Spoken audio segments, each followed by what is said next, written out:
পুতুলকে আমি ময়ূকের জীবন থেকে সরিয়ে দিতে চাই মেজমা। আমি ওদের বিয়েটা ভেঙে দিতে চাই।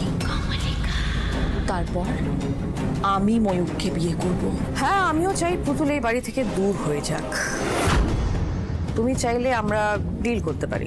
আমার মনে হয় না তুমি ওই তোমার চাষার বাড়ির বুদ্ধি দিয়ে একা কিছু করতে পারবে। আমার সাহায্য তোমার দরকার। আর যদি তোমার মনে হয় তোমার একার বুদ্ধি দিয়ে গোবরে তুমি ঘুঁটে দেবে, তাহলে করতেই পারো। পরে আমার সাহায্য চাইলে কিন্তু পাবে না। এবার ভেবে রাখো তুমি কি করবে। আবার আমি দরজাটা খুলে দিচ্ছি, তুমি গিয়ে বাইরে সবাইকে বলে দিতে পারো। এখন এনাকে চটিয়ে লাভ নেই, ডিলটা করেই নি।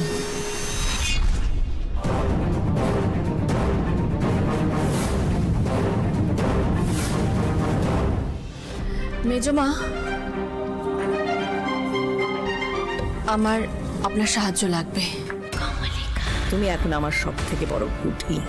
তোমাকে সামনে রেখে পুতুলকে বাড়ি থেকে আগে তাড়াবো, তারপর তোমাকে ঘাট ধাক্কা দিয়ে বাড়ি থেকে বার করব। এই রাজত্ব শুধু আমার, একা আমার। তাহলে ডিল?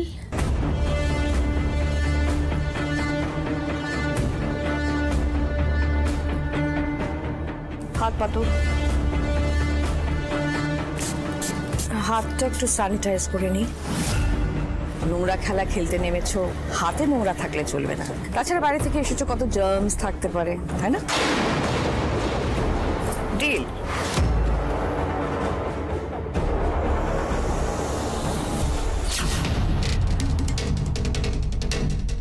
যাও এবার।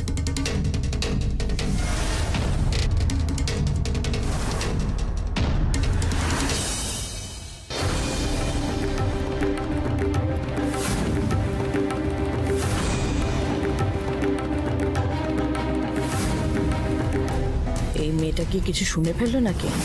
পুতুল যদি জেনে যায় আমার সব যাবে। পুতুল, এখানে দাঁড়িয়ে আয়, দেখলে আসবো? হ্যাঁ, দিদির জন্য এই দুধটা নিয়ে এসেছিলাম। ধর, তোমরা কথা বলছিলে না? যাক, কিছু শোনেনি। আমি আসছি। এই এক সেকেন্ড, ঘুরোচ্ছিস কেন? গায়ে লেগেছে? না না, তেমন কিছু হয়নি, একটু গরম দুধ পড়েছিল। সে কি গরম দুধ পড়ে গেছিল? ঠিক আছে মেজমা, বস না, বস বস বস, ওখানে বস বস। ওটা রাখ, ট্রেটা রাখ, বস। হ্যাঁ বস। দাঁড়া, এটা তো চিকিৎসা করতে হবে। কিছু তো লাগাস নিশ্চয়ই? হ্যাঁ মিতুল, বাথরুমে যাও, ওখানে পেস্ট আছে, পেস্ট নিয়ে এসে ওর পায়ে লাগিয়ে দাও। আরে বোনের পা পুড়ে গেছে, তুমি এখানে দাঁড়িয়ে থাকবে দিদি হয়ে? বাথরুমে পেস্ট আছে, নিয়ে এসে পায়ে লাগিয়ে দাও। মেজমা, আমি পেস্ট নিয়ে এসে পুতুলের পায়ে লাগাবো? হ্যাঁ, কেন, কোনো প্রবলেম আছে বুঝি? ও তো তোমার বোন হয়। মেজমা থাক না, ও আমি গিয়ে নিয়ে আসছি। আরে কি মুশকিল, তুমি এত ইতস্ততা করছো কেন? দিদি হয়ে বোনের পায়ে পেস্ট লাগাবে বা সেবা করবে, তার জন্য এত ভাবছো? যাও যাও যাও, নিয়ে এসো। আর পুতুল, তুইও তো তখন থেকে দিদির জন্য হন্যে হয়ে যাচ্ছিলিস। কি হলো মিতুল, যাও লাগিয়ে দাও পেস্টটা ওর পায়ে। আর কিন্তু কিছু না, তুই বস বস বস বস। মিতুল, পেস্ট পেলে? এই তো এসো এসো এসো। তুই আমায় দে, আমি লাগিয়ে। আরে দিদি বোনকে লাগিয়ে দেবে পায়ে, তার জন্য এত তুই আমি করতে হবে নাকি? দাও দাও, লাগাও। আরে বসো, নিচে বসো, পায়ে দেখো কোথায় পড়েছে, দেখো। হ্যাঁ তুমি বসো বসো বসো, লাগিয়ে দাও লাগিয়ে দাও। দেখি তো,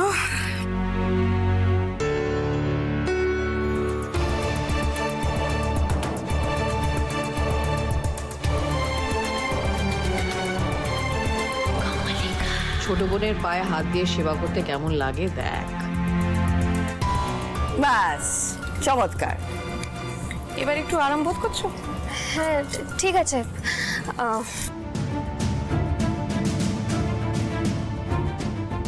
ধন্যবাদ। আমার তাহলে আসি। হ্যাঁ এসো।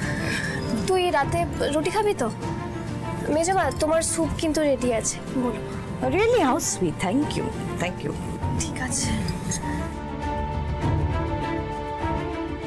মেজমা, স্টে কাম, স্টে কুল।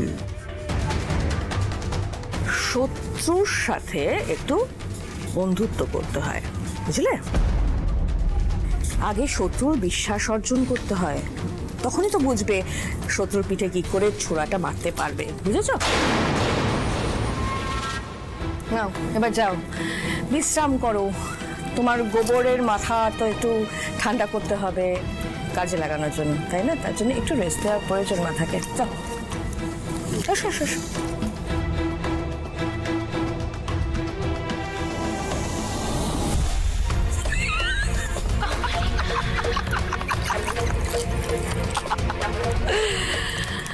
এভাবেই আমি কাঁটা দিয়ে কাঁটা তুলবো, আর এই দুই বোনকে আমি একেবারে শেষ করব।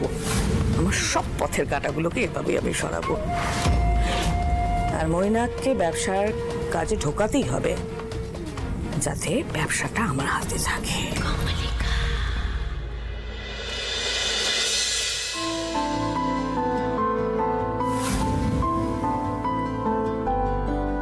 এদিকে তাকা, টাকা এদিকে।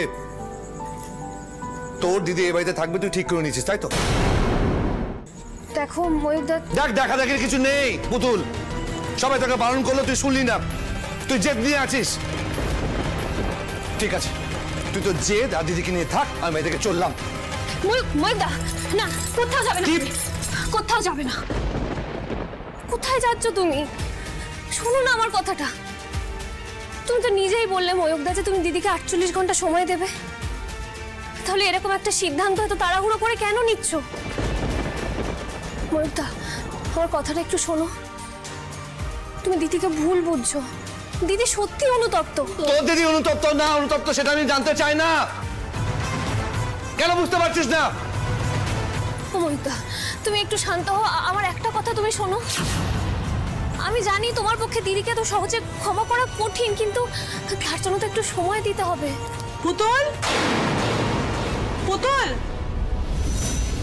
পুতুল, ওষুধটা এনেছি, ওষুধটা খেয়ে নিবি। চল মা, চল চল চল চল চল চল। ওষুধটা না খেলে তো ব্যথাটা কমবে না, ওষুধটা খেতে হবে। বস, আমি জল নিয়ে আসি। হ্যাঁ, কিসের ব্যথা? কি ওষুধ? সে কি রে, তুই জানিস না? আরে ওর পায়ে তো গরম দুধ পড়ে গেছে। এমন কাজের বাহার মেয়ের, ওই যে গরম দুধের গ্লাসটা, ওটা তো পড়লোই, পড়ে ভেঙে গেল। গরম দুধটা পড়লো ওর পায়ে, পাটা গেল পুড়ে। শুধু তাই নয়, ওই যে কাঁচের টুকরো, সেটা গেঁথে গেল পায়ে।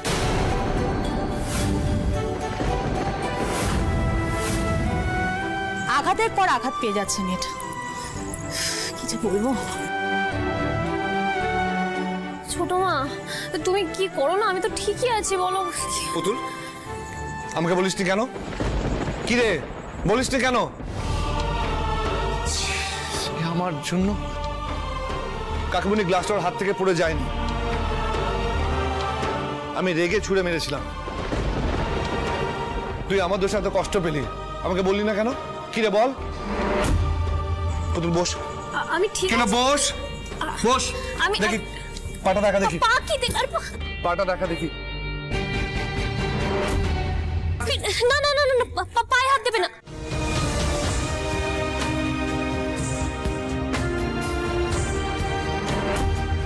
একটাও কথা বলবি না, দিয়ে দেখো আমাকে দেখি। আরে অদ্ভুত তো। চুপ করতে বল।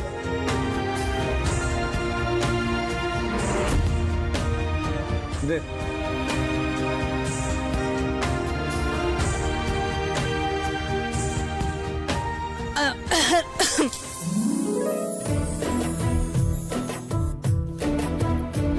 বলছি পুতুল, আমি ওষুধটা রেখে গেলাম। হ্যাঁ, তুই মনে করে খেয়ে নিস, ঠিক আছে? আমি আসি। ছোট বাবা,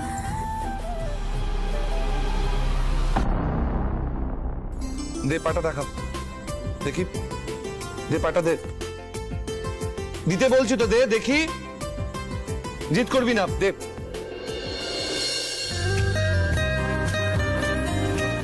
ব্যস্ত হচ্ছ কেন ময়ূকদা? আমি সত্যি ঠিক আছে। এই দেখো দাঁতের মাজন লাগিয়ে রেখেছি।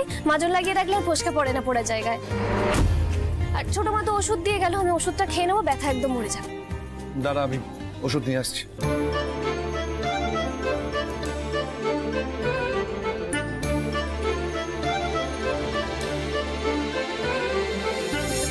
কই পাটা দে।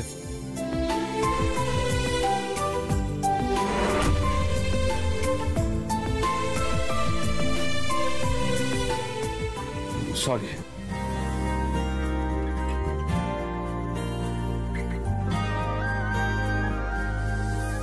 देखले तो के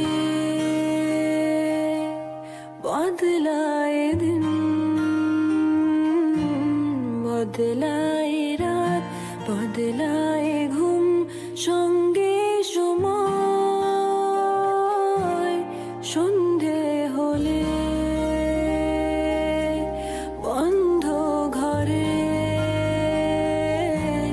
मने पड़े तोरी कथा एमनी হয় কেন যে তোকে পাহারা পাহারা দিল মন কেন যে এত সাহারা সাহারা। ময়ূকদা, আমার কিন্তু সত্যিই কিছু হয়নি তেমন, আমি ঠিক আছি। তুমি শুধু আমার একটা অনুরোধ রাখো, দিদিকে যে বলেছো না যে 48 ঘন্টা পরে বেরিয়ে যেতে, এই কথাটা তুমি শুধু ফিরিয়ে নাও। আমি তুই কেন বুঝতে পারছিস না? কি রে, তুই আমার কষ্ট দেখতে পাচ্ছিস তো? তোর দিদিকে আমি সব থেকে বড় শত্রু মনে করি। তোর দিদির কুমিরে কান্না দেখে তুই ভুলতে পারিস, কিন্তু আমি ভুলতে পারবো না। ঘেন্না করি তোর দিদিকে। আর এরপরেও তুই যদি জেদ করিস তোর দিদির থাকা নেই, তাহলে আমি এক্ষুনি চলে গেলাম। তুমি এখনো দিদিকে ভালোবাসো, তাই না?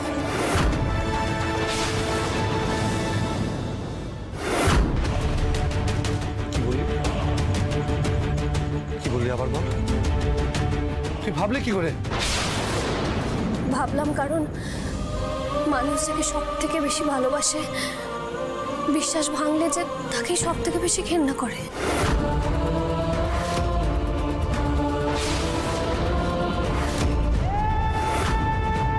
দিদির প্রতি তোমার মনে যদি একটু ভালোবাসা নাই থেকে থাকে, তাহলে দিদিকে দেখলে তোমার এত অস্বস্তি কেন হচ্ছে?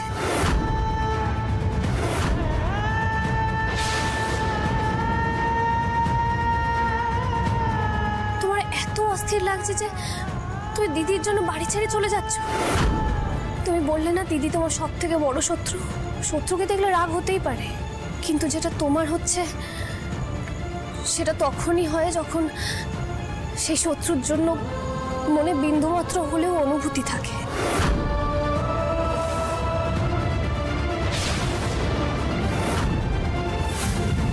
দেখো, দিদির জন্য তোমার মনে ওর প্রতি কোনো অনুভূতি আছে কি না আছে আমি জানতে চাই না ময়ূকদা, কিন্তু দিদি এখন মৈনাকদার স্ত্রী। আর মৈনাকদা মেজমা সূত্রে আমাদের আত্মীয় হয়। আর কিছু না ভাবো, অন্তত আত্মীয় ভেবে ওদেরকে কটা দিন এ বাড়িতে থাকতে দাও। তুমি ধরেই নাও না যে মৈনাকদা আমাদের বাড়িতে এসেছে তার বউকে নিয়ে, কটা দিন থাকবে। ওরা শুধুই আমাদের অতিথি ময়ূকদা। তার মানে তুই বলতে চাইছিস তোর দিদির প্রতি আমার এখনো ফিলিংস আছে, আর তাই জন্য আমার এত অস্বস্তি হচ্ছে, তাই তো? কেন বল? আর তাই জন্য তোর দিদিকে বার করতে চাইছি। ঠিক আছে, তুই যা খুশি ভাব, আমি চললাম। ময়ূকদা দাঁড়াও। কি হলো কি? আমার কোনো কথায় খারাপ লাগলে, কোনো কথা ভুল মনে হলে বলো না, চলে যাচ্ছ কেন?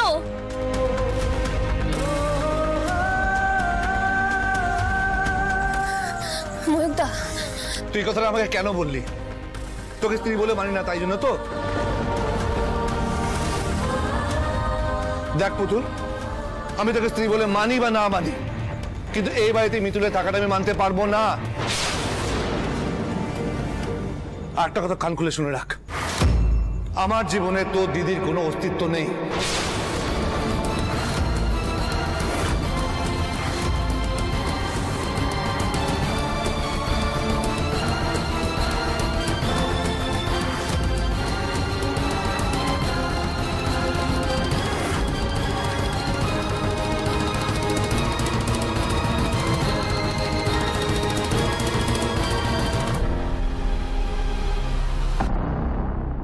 মন জিতে নেওয়ার বেলায় তো দেখছি তুই টিটিপি নয়, ফার্স্ট ক্লাস ফার্স্ট। কিন্তু আমি ফার্স্ট গার্ল পুতুল, আমি তোকে ফেল করিয়েই ছাড়বো।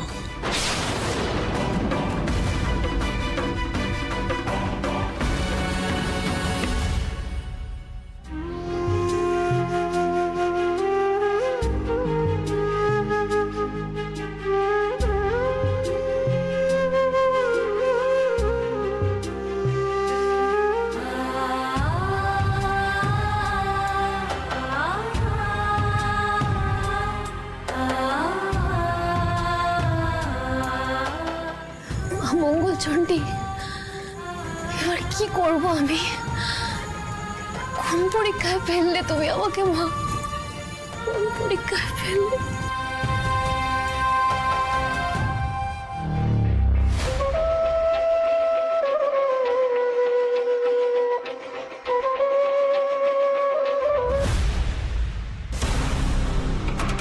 পুতুলকে সরাতে গেলে আগে আমাকে এই বাড়ির সবার চোখে ভালো হতে হবে। শুধু কান্নাকাটি করে ডাল বলবে না, অন্য কিছু একটা ভাবতে হবে। আর ময়ূক, ইস, যদি একটু একা পেতাম।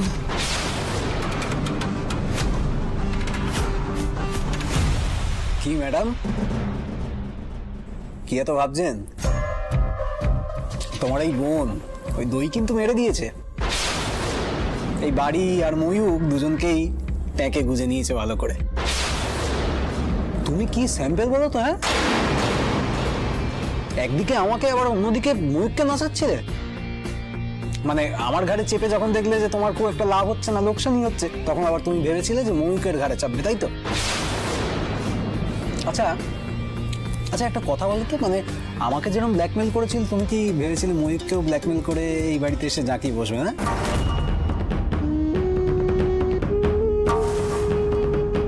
তবে মিতুল, তোমার বোন কিন্তু তোমার থেকেও বড় জিনিস। তোমরা দুজন কোন কারখানা থেকে বেরিয়েছো সেটা আমার ভীষণ দেখতে ইচ্ছে করছে। মানে তোমাদের মা বাবার কথা বলছি আর কি। সাবধান মৈনাক, আমি পাকে পড়েছি বলে ভেবো না যে ধরাকে সরাজ্ঞান করবে। আগামী 1 মাস, 1 মাসের মধ্যে যদি আমি পুতুলকে বাড়ি থেকে তাড়াতে না পেরেছি না, তাহলে আমার নামও মিতুল না। আর রইল বাকি তোমার কথা।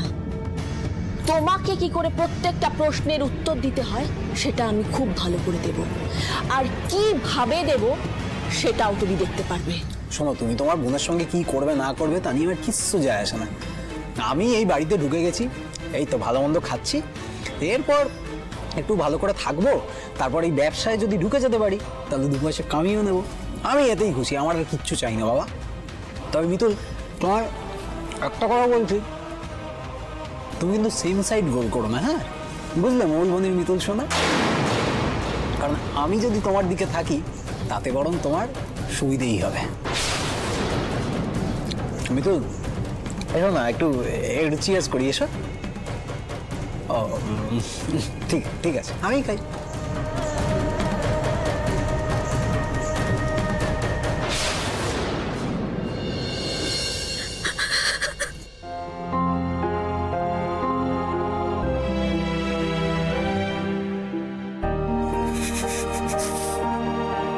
পুতুল,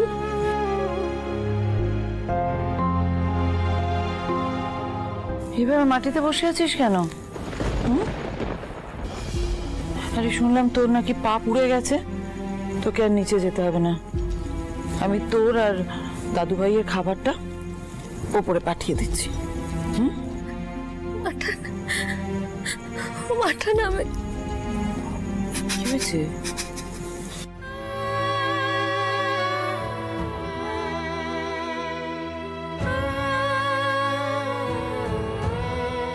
কষ্ট পাচ্ছিস তো? কি বলবো আমি তোকে, তুই নিজেই তো এই ভুলটা করলি। বারবার বারণ করলাম, তুই শুনলি না। তোর স্বামী যাকে ভালোবাসতো তাকে তুই বাড়িতে আনলি, রাখলি। এরপর যদি ময়ূক তো দিদির ওপরে আবার দুর্বল হয়ে পড়ে না, আমি জানি দাদুভাই সেরকম কোনো কাজ করবে না। আর মিতুলেরও বিয়ে হয়েছে, তবু মানুষের মন তো নিয়ন্ত্রণে থাকে না সব সময়। যদি সেরকম কোনো ঘটনা ঘটে তখন কি করবি তুই? এখনো তুই তো দিদিকে নিয়ে ভাববি, নিজের কথা ভাববি না পুতুল? নিজের কথা কি ভাববো বলো তো মাটা?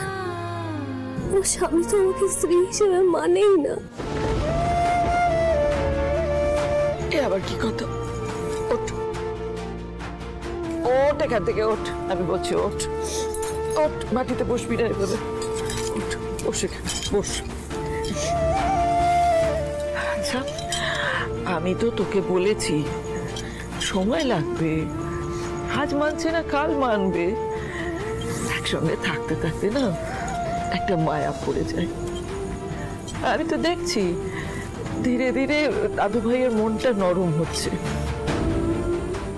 আর ঠিক তখনই খাল কেটে কুমির আনার মতো তুই তো দিদিকে বাড়িতে আনলি, রাখলি। এখন যদি না ময়ূক বিবাহিত, তোর দিদিও বিবাহিত, কিন্তু তবু দাদু ভাই তো তোর দিদিকে দেখলে অস্বস্তি হতেই পারে।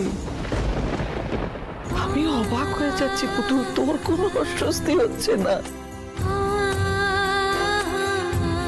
আমার স্বামী যাকে ভালোবেসেছিল সে আমার মায়ের পেটের দিদি মাটা না, তাকে থেকে অস্বস্তি কি করে হবে বলো তো? রইল বাকি আমার জীবনের কথা, কপালে যা আছে দেখা যাবে। তুমি চিন্তা করো না আমাকে নিয়ে।